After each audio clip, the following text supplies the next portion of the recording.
Easy.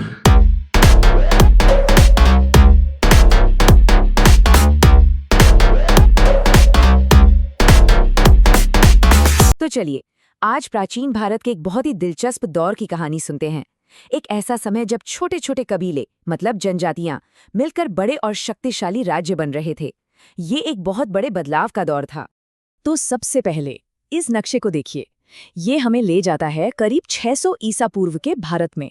इतिहास में इस समय को द्वितीय शहरीकरण का युग कहा जाता है। अब आप सोच रहे होंगे दूसरा क्यों? वो इसलिए क्योंकि पहला शहरीकरण तो हजारों साल पहले सिंधु घाटी सभ्यता में हुआ था। उसके पतन के बाद ये पहली बार था जब भारत में फिर से इतने बड़े और व्यवस्थित शहर बस रहे थे। तो ये जो नए और बड़े राज्य बन रहे थे, इन्हें एक खास नाम दिया गया, महाजनपद। इस शब्द का मतलब ही अपने आप में पूरी कहानी बताता है। महा का मतलब है महान या बड़ा, और जनपद का मतलब है किसी जन यानी किसी कबीले के बसने की जगह। तो सीधा सा मतलब हुआ एक महान राज्य। सवाल यह है कि इतना बड़ा बदलाव, मतलब छोटे छोटे गांवों से इतने बड़े बड़े शहर, ये सब हुआ कैसे? इसका जवाब एक छोटी सी चीज में छिपा है, लोहा। इस दौर में लोहे का इस्तेमाल बहुत तेजी से बढ़ा। लोहे की कुल्हाड़ियों से जंगल साफ करना आसान हो गया। लोहे के हल से गहरी जुताई होने लगी। नतीजा, खेती बढ़ी, पैदावार बढ़ी, और जब लोगों के पास जरूरत से ज्यादा अनाज होने लगा तो वहीं से शहरों और व्यापार की कहानी शुरू हुई। अच्छा, एक मिनट, हमें ये सब बातें पता कहाँ से चलती हैं? देखिए, ज्यादातर जानकारी हमें उस जमाने के धार्मिक ग्रंथों से मिलती है, खास तौर पर बौद्ध ग्रंथ अंगुत्तर निकाय और जैन ग्रंथ भगवती सूत्र। इन दोनों ही ग्रंथों में उस समय के 16 महाजनपदों की एक लिस्ट मिलती है। सबसे पहले पूर्व में था अंग, जिसकी राजधानी चंपा थी। फिर आता है मगध, राजधानी गिरिव्रज या राजगृह।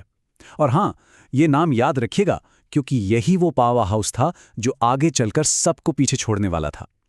फिर है काशी, जिसकी राजधानी वाराणसी थी, और कोसल, जिसकी राजधानी श्रावस्ती। इसके बाद आता है वज्जी, वो शक्तिशाली गणसंघ जिसकी राजधानी वैशाली थी, और इनके अलावा मल्ल, चेदी और वत्स भी थे। अब लिस्ट में आगे बढ़ते हैं। कुरु, जिसकी राजधानी थी इंद्रप्रस्थ। महाभारत की कहानी इसी जगह से जुड़ी है। फिर पांचाल, मत्स्य और शूरसेन, जिसकी राजधानी मथुरा थी। अब एक बहुत ही खास महाजनपद अश्मक, इसकी राजधानी पोतन थी, और ये इसलिए खास है क्योंकि ये दक्षिण भारत में स्थित अकेला महाजनपद था। ये पॉइंट भी नोट करने वाला है। और आखिर में पश्चिम और उत्तर पश्चिम की तरफ थे अवंती, गांधार और कंबोज। तो देखिए, अब एक और मजेदार बात, ये जो 16 राज्य थे ना, ये सब एक ही तरह से नहीं चलते थे। इनमें सरकार चलाने के 2 बिल्कुल अलग अलग तरीके थे। चलिए देखते हैं कौन से। देखिए, एक तरफ थे राजतंत्र, जैसे कि मगध। यहाँ राजा का शासन होता था और उसके बाद उसका बेटा ही राजा बनता था, मतलब वंशानुगत शासन। वहीं दूसरी तरफ थे गणसंघ, या जिन्हें हम गणराज्य कह सकते हैं, जैसे वज्जी। यहाँ कोई एक राजा नहीं था, बल्कि कई सारे प्रमुख मिलकर एक सभा में फैसले लेते थे। समझिए कि एक तरह की कमिटी थी जो मिलकर राज करती थी। इनमें से सिर्फ एक राज्य बाकी सब पर हावी होकर सुपर पावर बन गया। तो अब समझते हैं कि मगध की इस कामयाबी का राज क्या था। मगध की सफलता के पीछे 4 बड़े कारण थे। पहला, उसकी स्ट्रैटेजिक लोकेशन। उसकी पहली राजधानी राजगृह पहाड़ियों से घिरी थी, एक नेचुरल किला।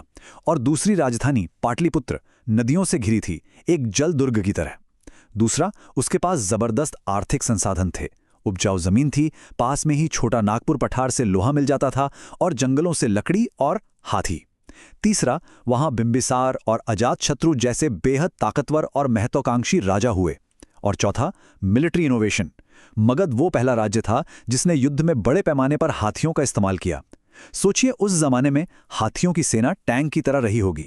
मगध पर एक के बाद एक कई शक्तिशाली वंशों ने राज किया। शुरुआत हुई हर्यक वंश से, जिसमें बिंबिसार और अजातशत्रु जैसे राजा थे। अजातशत्रु के समय में ही पहली बौद्ध संगीति हुई थी। ये एक बहुत बड़ी ऐतिहासिक घटना है।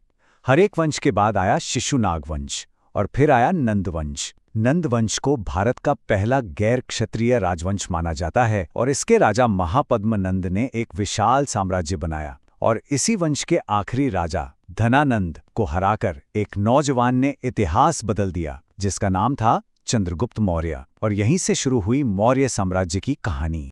अब देखिए, जब भारत में ये सब चल रहा था तो बाहर से भी कुछ बड़ी ताकतें दस्तक दे रही थीं। पहले ईरान के राजा डेरियस प्रथम ने सिंधु नदी के पश्चिम का इलाका जीता और उनके साथ आई एक नई लिपि खरोष्टी। फिर आया मैसेडोनिया का सिकंदर। सिकंदर का हमला और राजा पोरस के साथ उसकी मशहूर लड़ाई एक तरह से भारत के लिए वेकअप कॉल थी। इस हमले ने यह साफ कर दिया कि जब तक ये छोटे छोटे राज्य आपस में लड़ते रहेंगे, कोई भी बड़ी बाहरी ताकत इन्हें आसानी से हरा सकती है।